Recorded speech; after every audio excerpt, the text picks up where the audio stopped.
ফেসবুকে বিভিন্ন রকম আপডেট জনিত সমস্যার কারণে আমরা যখন ফেসবুকে ঢুকি তখন ভিডিওস অপশনটা শো করে না।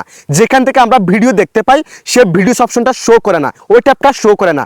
সো আজকের এই ভিডিওতে আমি আপনাদেরকে দেখিয়ে দিব সেই ভিডিওস অপশনটাকে আপনারা কিভাবে আনবেন আপনার ফেসবুকে হোম পেজে, সেটা দেখিয়ে দিচ্ছি। অবশ্যই পেজটিকে ফলো করে রাখবেন, ভিডিওটি শেয়ার করে দিয়ে অন্যকে দেখার সুযোগ করে দিবেন।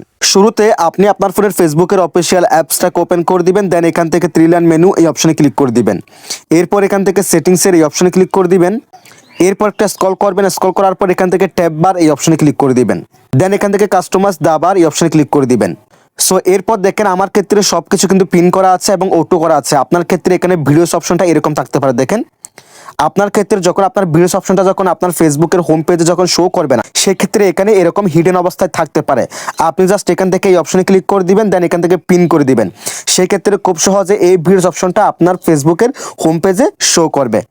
সো প্রত্যেকে এখন এটি অ্যাপ্লাই করে দেখেন, 100% কিন্তু কাজ হবে। That's it.